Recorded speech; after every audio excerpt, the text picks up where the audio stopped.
Welcome back. Now, the City of Johannesburg ratepayers says that ratepayers should brace themselves for an additional 50 Rand levy from June this year if the proposal gets approved. The city is proposing an introduction of a separate charge called a recycling levy towards the separation of waste at source of generation, which includes households. Now, the project has already been piloted in a few suburbs around Johannesburg, and at the trial stage, Pikitup was carrying the cost for this, and this fee will now be imposed on affluent suburbs. Stan Ishegetseng is the Communications Deputy Director in the Office of the Mayoral Council for Environmental and Infrastructure Services in the City of Johannesburg. And our second guest is Pat Sneddon from the Robindale Home Owners Association. Stan and Pat, thanks so much to both of you for speaking to us this morning. Welcome to Morning Live. Morning. Morning. Stan, let me start with you. So let's talk about what exactly this project will entail and how you arrived at this 50 Rand per month that is being proposed to be added onto household accounts. Okay. Currently, we have what you call RCR, which is the normal waste collection per household or business that you have within the city. In the trial, it meant we had to outsource the task to companies in both the Midrand and Randburg area. And I'm sure some few other suburbs around the city when a trial run.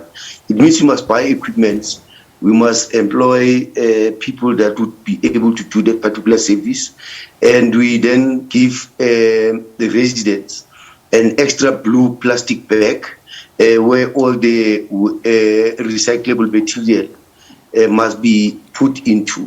And besides the normal waste collection truck, there is a separate truck that would follow or sometimes be ahead to collect just the waste recyclable material.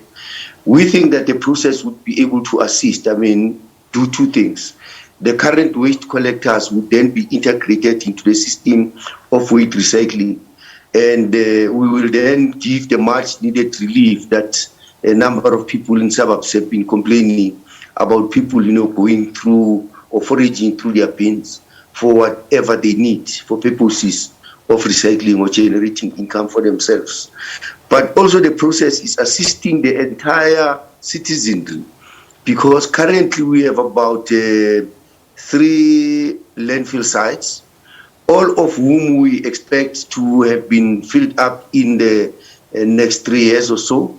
And we think that taking away the recyclables, not to go to the landfill site, increases the lifespan of the landfills, but also assists in the process to assist in ensuring that all those recyclable material go to where they must go and be recycled to be used either as material for generating clothing. There are companies that are doing flops with them. So it would be assisting all of us. And I think the entire citizenry, we are all having a responsibility as citizens of Johannesburg to ensure that we are contributing towards an environmental friendly City of Joburg, so that we can all enjoy living in it. Stan, I don't think anybody will disagree with that. The questions, however, are on the fairness of the process. So, in terms of that pilot project that was conducted by Pikitup, it started in 2009, involved about 35,000 households, as I understand, and you can correct me if I'm wrong.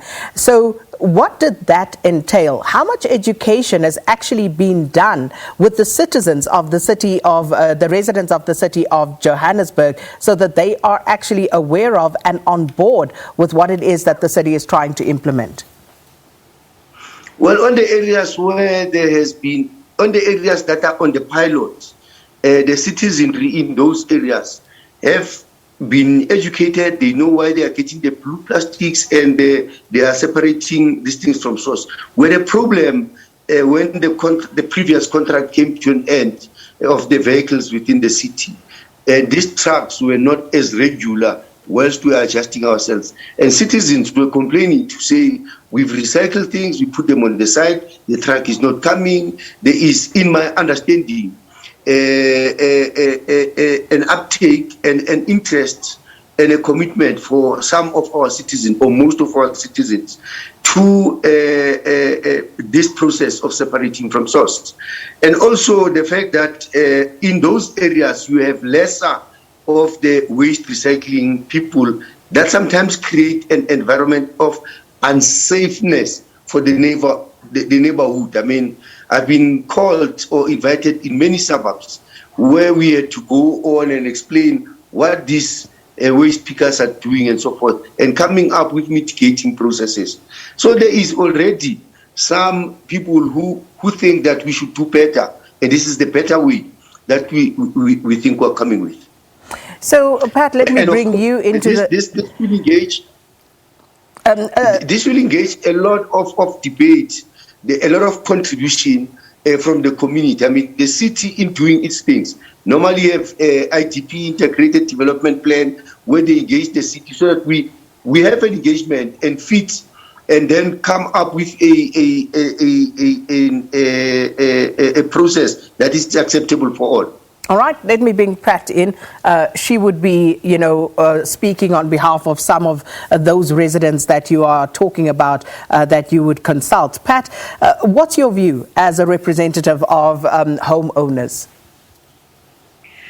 A lot of concerns and probably even more questions.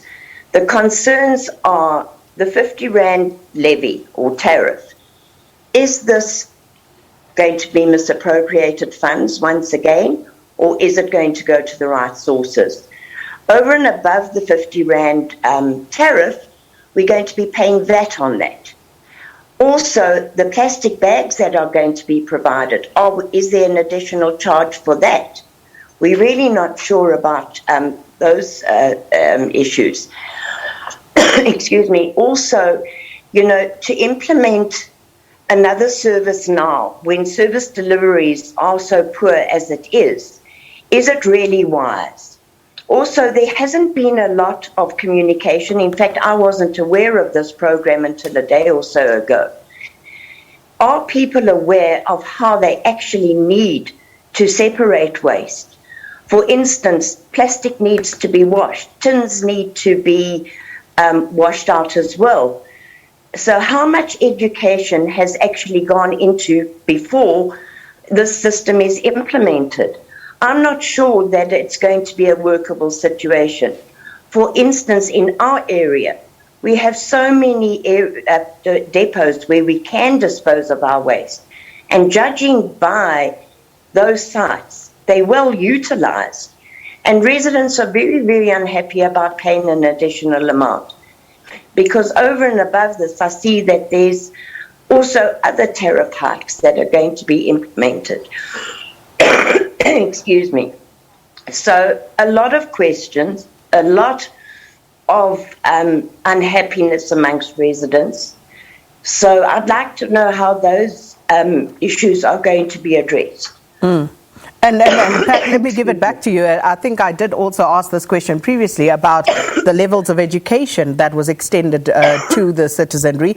And also, if the city's waste management bylaws actually make it mandatory for every household within the City of Johannesburg to separate waste at their households and businesses, how about giving residents or businesses the options first to separate their own waste? Why is that not an option? Well, precisely, and that is what a lot of residents have said. They've said, why must they pay when they regularly go to the dump sites themselves? It's just so easy in our area to go to dump sites. So I'm not sure that it's actually going to be an exercise that is going to be utilized by residents, and I fear a lot of waste products are still going to end up in landfill. Some years ago, we had a recycling company that collected our newspaper and paper products once a week. And due to lack of support, that was stopped. So I'm really and truly unsure that this project is going to be supported, and particularly as people are going to have to pay for another service and another service delivery that has the potential to fail. So, Stan, let me put those questions to you. Why aren't citizens offered the opportunity, a chance to first do the separation themselves? Why is this being imposed on them? The separation from source means that the actual resident must separate themselves. Yes. And therefore, all we need to do is to create a collection mechanism to ensure that we collect what the citizens has separated, and then they don't have to drive to a garden site to go and deliver, because our idea is that from house it must go directly where it needs to be, where it's going to be recycled and so forth. And also to ensure that we create a friendly environment. Most of the separation that is done by the waste pickers currently is recycled and in most cases exported to other countries. It comes back to the country as finished product. As the city must be able to create an enabling environment for that recycle to be happening in Johannesburg, to create employment within Johannesburg as a city. Apologies, and Pat. Make it a free. If I may just interject, that's exactly what I'm asking you. So why is it then? Because citizens are currently paying for a refuse removal. So when those trucks actually arrive, why don't they have those separate buckets, whatever it would be, skips or whatever it is, that would allow for citizens, when the refuse is actually picked up at source, they would have separated it at home in different colored bags, or however the city then decides to do it. And then when you pick it up, as you do once a week, it would already be separated. Why aren't you giving citizens the option to do that? Why are you immediately jumping to the point of adding another levy and saying we will take over that function? Why is that the first port of call? Well, basically the issue is that if the citizenry have that is why you say this is a proposal, and there must be an engagement. If there is citizenry that have an uptake to do this particular work of separating from source, let us get that particular proposal and be able to save the environment. Currently, I say that remember that we have a number of companies that are responsible for doing recycling in the country, and the waste pickers are selling to them. Do we want to allow them to come into various areas? Let's demarcate the areas where they do collection. For that, it is something that we need to be able to debate with the community and agree on it, and be able to show whether there is enough education on separation from source. Remember, the concept started long time ago, even before the 2015, where we are talking about separation from source. There was already enough educative material.